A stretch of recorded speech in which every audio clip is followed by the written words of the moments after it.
They called her the shame of Veracruz. A woman so large that polite society refused to speak her name above a whisper. When her father, one of the wealthiest plantation owners in Colonial Mexico, made a decision that would shock even the brutal standards of 1738. No one could have predicted what would follow. This is the story of what happened when Don Rodrigo gave his daughter Beatriz to an enslaved man they called the Beast. Hacienda San Jose de los Laurales rose like a fortress of stone and lime in the hot lands of Veracruz, surrounded by sugarcane fields stretching as far as the eye could see under the merciless tropical sun. The year was 1738. And Don Rodrigo de Mendoza ruled those lands with an iron fist, a corpulent man of 53 whose sun-weathered face reflected the hardness of someone who had built his fortune on the sweat of others. The hacienda prospered through the labor of more than 80 enslaved Africans who grabbed the cane, boiled the juice, and produced the sugar that filled the master's coffers. But inside those walls of the main house lived Don Rodrigo's secret shame. His daughter Beatriz, a young woman of 23 whose body had grown excessively since childhood, reaching a weight that colonial society considered monstrous. Beatriz had been confined to the back rooms of the mansion since she turned 15, when her father understood that no Spanish man of high birth would accept her as a wife, and that her presence at social gathering in Jalapa or Veracruz only provoked murmurs and pitying glances. The girl spent her days in a large but suffocating room, attended only by 2 mulatto slave women who brought her endless trays of food because Don Rodrigo had decided that if his daughter could not be beautiful by the standards of the time, at least she would not go hungry. In the hacienda sugar mill worked Tomás, an enslaved man of 31, born on the plantation, son of an African from the Guinea coast and a Creole mulatto woman.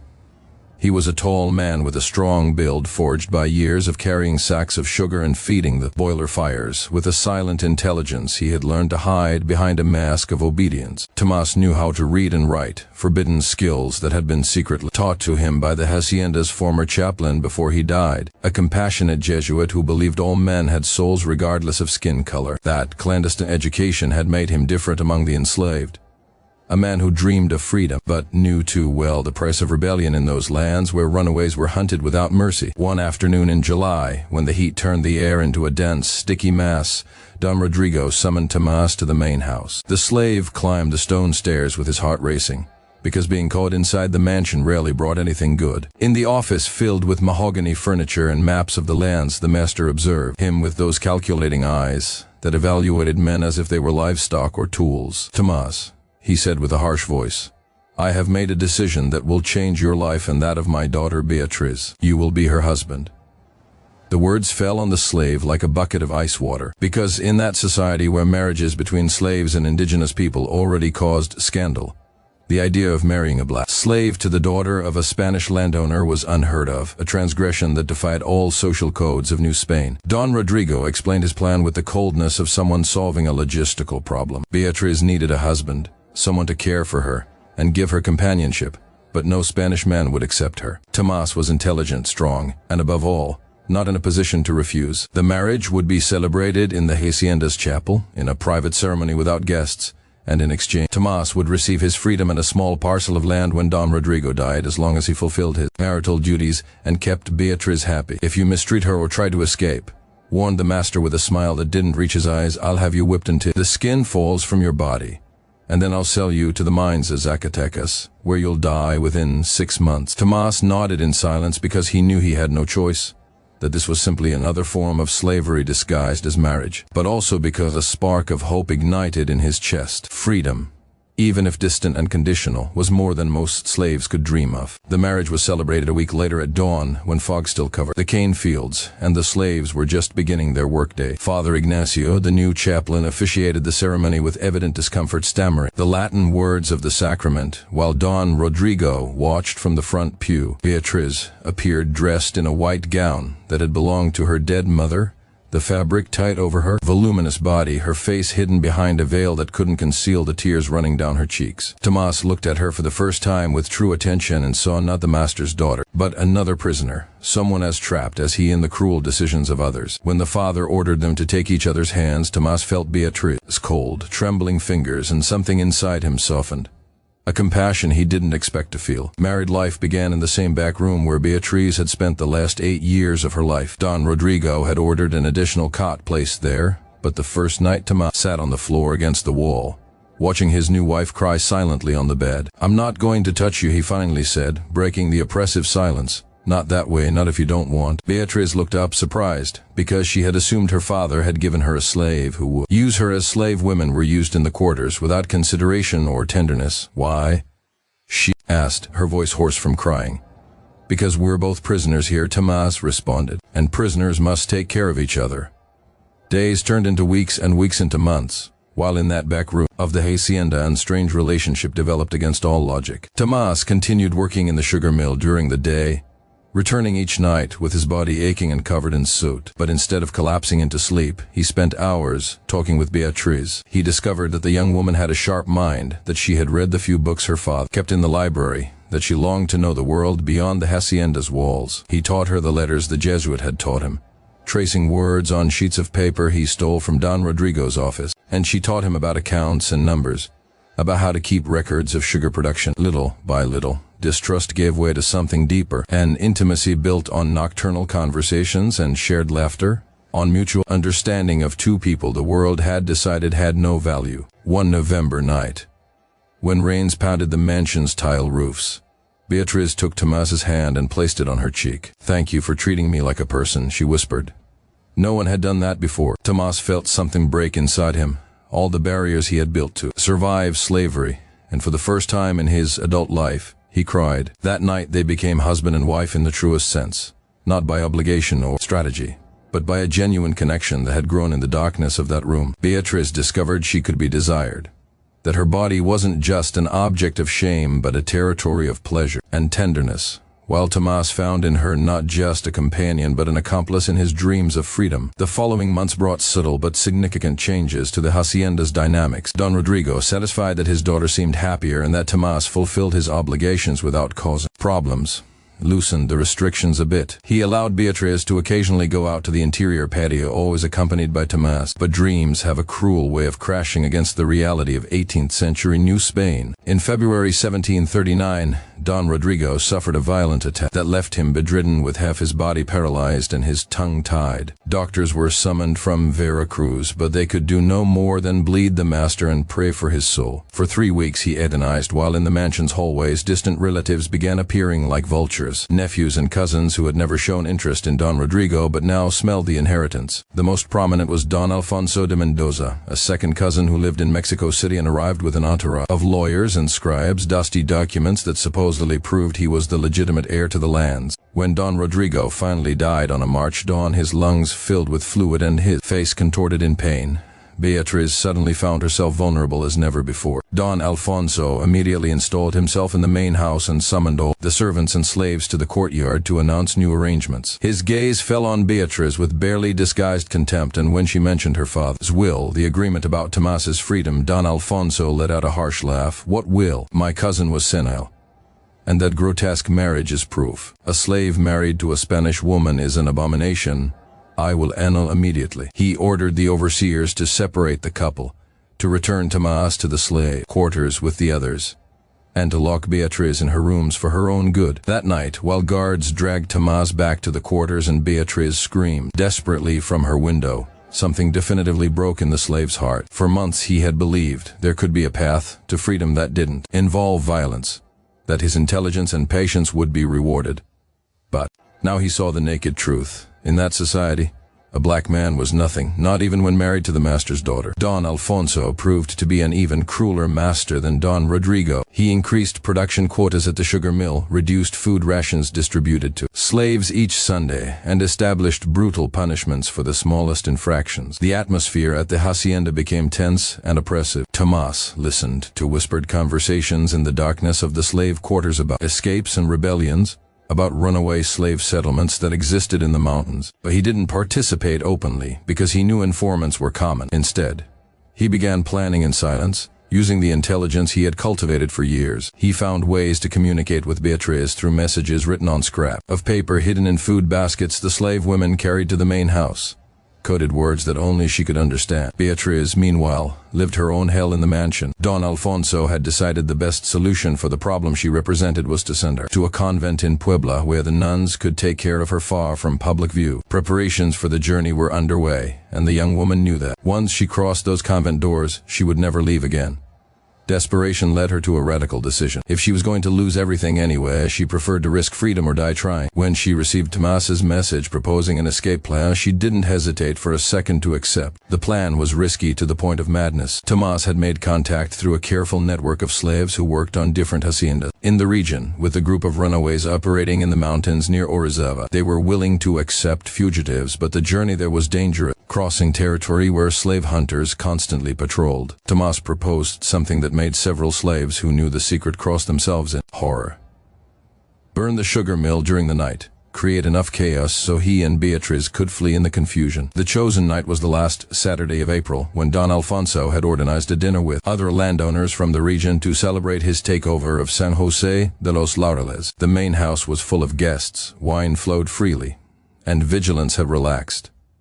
Tomás waited until past midnight. Then, with help from 3 trusted slaves, he sprayed lamp oil throughout the sugar mill, soaked the dry wooden beams, and set fire to the structure. The flames rose quickly, devouring the old, dry wood with frightening voracity. Shouts of fire echoed throughout the hacienda, and within minutes chaos had taken over. Don Alfonso's guests stumbled out of the main house half-drunk and terrified, while slaves ran in all directions, some trying to put out the fire, others taking advantage of the confusion to flee toward the fields. In the middle of that pandemonium, Tomás slipped toward the main house through the servant entrance, avoiding guards who had abandoned their posts to fight the flames. He found Beatriz waiting in her room, dressed in dark clothes she had secretly made during recent weeks, her face pale but determined. "Are you sure?" Tomás asked, giving her one last chance to back out.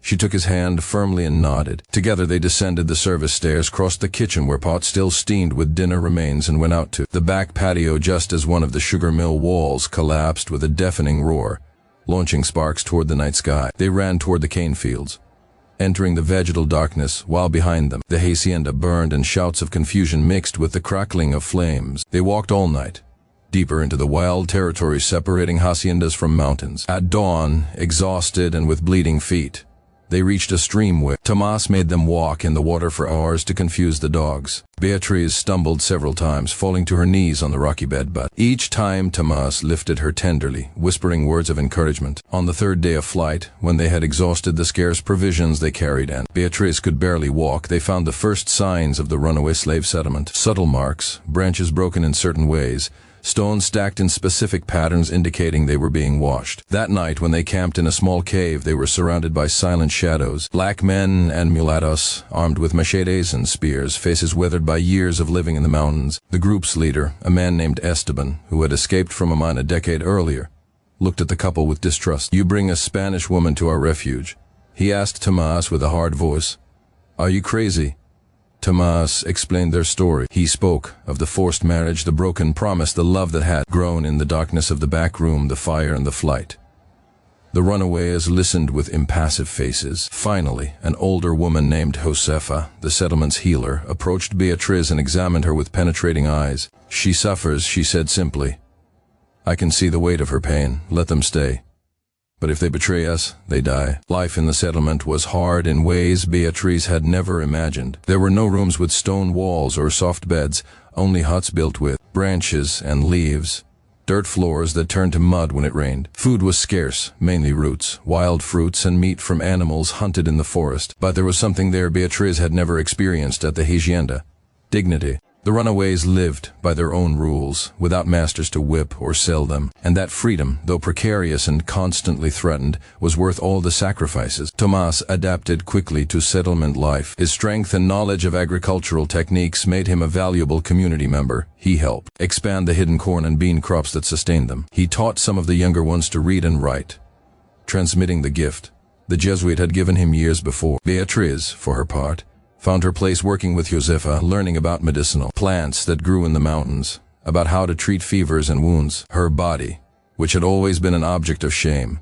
simply became another body, neither better nor worse than anyone else's in the settlement. Months passed, and the couple began healing from wounds colonial society had inflicted on them. Beatriz lost weight due to the austere diet and constant physical work, but more important than that, her spirit flourished. She learned to laugh without shame, to walk with her head high, to participate in the settlement's community decisions, where her opinion was as valid as anyone else's. Tomás, finally freed from slavery's physical and mental chains, became a different man, more serene, but also fiercer in his defense of freedom. But the settlement's peace was always fragile. Don Alfonso, furious about losing his sugar mill and obsessed with recovering Beatriz, a matter of family honor, had hired professional slave hunters to track the fugitives. For more than a year, search parties combed the mountains, getting closer to the settlement. The final confrontation came on an October morning in 1740, when a hunting party finally found the settlement. They were 15 men, armed with muskets and swords, led by a bloodthirsty mestizo named Vargas, who had made a reputation hunting runaways. A brutal battle erupted in the clearing where the settlement stood, the air filling with gunpowder smoke and the screams of the wounded. Tomás fought like a possessed man, wielding a machete he had forged himself, protecting Beatriz, who had taken refuge with other non-combatants in a nearby cave. The battle lasted less than an hour, but when it ended, the ground was soaked with blood. The runaways, outnumbered and outgunned, had lost, but they had sold their lives dearly. 8 of the 15 hunters lay dead or dying. The 7 survivors, terrorized by the ferocity of the resistance, fled back toward the haciendas. Tomás survived the battle with multiple wounds, the most serious a thrust to his side that had punctured his lung. Beatriz emerged from her hiding place and found him leaning against a tree, coughing blood but with eyes still full of that fierce determination. She carried him with strength she didn't know she possessed, dragging him toward the cave where the few settlement survivors had regrouped. For 3 days, Tomás fought against death while Beatriz applied everything she had learned from Joseph, cleaning his wounds with herbal infusions, forcing him to drink water when fever consumed him. She didn't sleep for 3 nights, staying awake by pure willpower, talking to Tomás even when he could respond, reminding him of all the moments they had shared, all the reasons to keep fighting. On the dawn of the 4th day, Tomás finally opened his eyes clearly. The fever had subsided, and though he was weak, the wound in his side had begun to heal. He looked at Beatriz, who had fallen asleep sitting next to him, her face marked by exhaustion and worry, and felt a wave of love so intense it hurt more than any physical wound. The following months were a test of pure survival. The couple had to abandon the cave and go even deeper into the mountain, toward territories where not even slave hunters dared to go. One February afternoon in 1741, while exploring a remote valley looking for water, they found something unexpected. The ruins of a Franciscan mission abandoned decades ago. The adobe walls were partially collapsed, but the roof of some structures still stood. It was the most solid shelter they'd had since the settlement, and they decided to establish themselves there. Using skills Tomás had learned at the hacienda and Beatriz's determination, they began rebuilding parts of the mission, creating a true home for the first time in their lives. They worked from dawn to dusk, clearing rubble, repairing roofs, planting seeds they had collected in the forest. It was a hard and lonely life, but there was a peace in it neither had known before. There were no masters to serve, no cruel relatives to please, no society to judge their love as grotesque or inappropriate. They were simply Tomás and Beatriz, 2 souls who had found mutual consolation in the midst of a brutal world. In the months that followed, the abandoned mission transformed into a small oasis of normality. Beatriz cultivated a garden with vegetables and medicinal herbs, while Tomás built pens and managed to domesticate some wild goats that grazed in the valley. It was during one of those nights when Beatriz announced she was pregnant.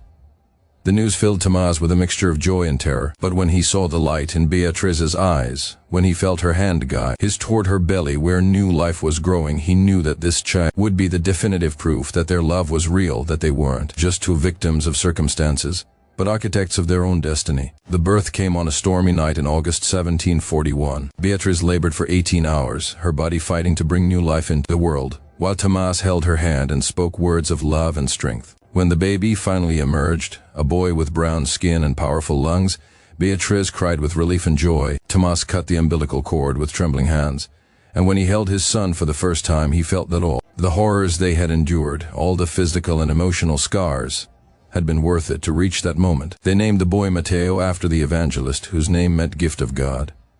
Years passed with a quietness neither had expected. Mateo grew in the valley, a wild and free child who learned to walk in the mission's fields and to speak with goats before humans. Tomás taught him to read and write using sticks in the dirt, transmitting the Jesuits' legacy to a 3rd generation, while Beatriz taught him about plants and how to heal wounds. The boy never knew slavery, never really understood why his parents lived hidden from the world, because for him that valley was all the universe he needed. In 1745, when Mateo was 4 years old, a group of Ottoman indigenous people living in the mountains discovered the mission. Through gestures and the few words in Nahuatl that Tomás had learned from other slaves at the hacienda, they managed to communicate. The Otomi brought news from the outside world. Don Alfonso de Mendoza had died 2 years before, devoured by a liver disease doctors couldn't cure. The Hacienda San Jose de los Lares had passed to a young nephew who had no interest in pursuing fugitives from the past. The news should have filled them with relief, but Tomás and Beatriz felt instead a strange melancholy. They had built their entire life around hiding, around surviving, and now that the immediate danger had passed, they had to confront a different question. What life did they really want? The Otomi, seeing the couple's internal struggle, made them an offer. They could join their community in the mountains where several families lived who had moved away from the pressures of colonial life.